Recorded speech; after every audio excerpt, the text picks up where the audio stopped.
Hey everybody, Tim here with today's review of Doctor Who story number 75, Robot. So, brand new season 12 now. Brand new Doctor, Tom Baker, currently the longest running Doctor, 7 years. I'm super excited. I really like Tom Baker. I think he's a fantastic actor, one of the most recognizable voices. And I mean, as much as I like 1, 2, and 3, Tom Baker just brought a brand new energy to the role. And he's just kind of quirky and he's funny and he's eccentric, and just to kind of give it a new spin, I'm super excited to watch it. So that being said, this opening story for him is really good. I did like it. 4 episodes, which I've said before, I don't like longer than that, because, I mean, for 1, 2, and 3, we saw 6, we saw 8, we saw 12 episode stories. For all of Tom Baker's run, there's only a half dozen. I think there's literally 6 stories that are more than 4 episodes long. So I feel like when they're 4 episodes, I can blitz through them a lot faster too, because let me tell you, after watching a 6 episode story, I need a break. I need to sit down and watch some other stuff to kind of calm down from Doctor Who, whereas when they're only 4 episodes, I can go through them pretty quickly. So I'm really excited for that. This whole story is pretty interesting. I love that Sarah Jane kind of continues on, because I like it when we have at least one companion carry from one Doctor to the next, because it kind of helps segue into that new Doctor. Plus, we do have Lethbridge Stewart and stuff like that.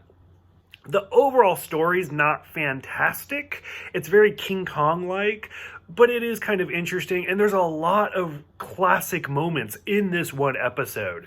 So, when we first see him and he's like, I'm not a doctor, I'm the Doctor, the definitive article, you might say. A terrific line. We meet Harry Sullivan, who goes on to be a companion for kind of a while. The whole scene when it's the Doctor and Harry jump roping, I want to know how many takes that took, because they do it so well. Now we see the Doctor jump in the TARDIS, we hear the sound, but then when Sarah's banging on the door, he opens it. That's important. So just kind of remember that scene as we're watching Tom Baker, because depending on who you listen to, some of the theories out there, he does leave and just instantly comes right back. So that's kind of an important thing. The whole costume change where he's got the Viking outfit, the clown outfit, stuff like that is just kind of classic. And then we finally get his actual suit with the hat and the scarf, and it looks amazing. I feel like Sarah is actually a good reporter in this episode. A lot of the episodes we see her in, she's just kind of the third Doctor's sidekick. She's just a companion. We don't really see her being a reporter, and I feel like she actually is a good one in this one. We actually meet the robot. We see Bessie again, which I think is important to see. It's kind of interesting to see how long we'll see Bessie throughout the rest of the series. The whole, the robot attacking the Doctor and Sarah coming to the rescue is a fantastic scene, because I especially like how the Doctor, puts his hat on the robot, and the robot just stops, and he's like, I did that. And then the robot just psych, and just knocks him out.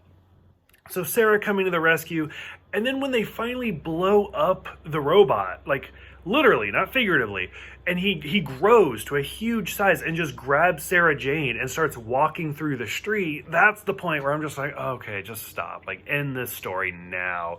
Because it's so King Kong, and then they just kind of bring them apart.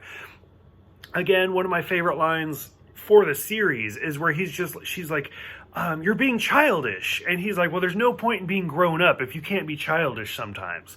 I love that line. I think it's absolutely great, and it kind of gives that Tom Baker spin to the show, because he is very childish, and it works. I'm pretty sure he's the youngest actor to play the Doctor at this point. I think he was only 40 when he took the role, which compared to a lot of New Who is relatively up there, but he does such a great job, and I'm super excited. He's still currently, as I'm filming this, the oldest surviving Doctor. It would be a dream to meet him. I think it would be absolutely great. Harry joining in at the end is great, where we don't actually go in the console room. I don't think we go in the console room for this entire season, but he goes in and you can hear him oh my God. but he doesn't say that it's bigger on the inside line.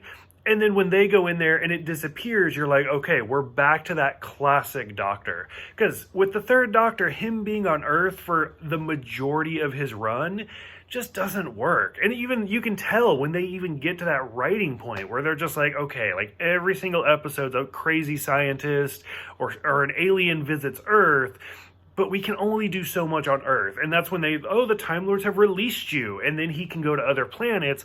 And for me, that's when the third Doctor gets a little bit more interesting, but it's too late in the game. So I'm super excited for Tom Baker already leaving the planet after the first story. So really excited to start this fourth Doctor journey. What are you guys excited for his entire run? What do you think about this storyline specifically? Go ahead, let me know, and I will see you guys next time for The Ark in Space.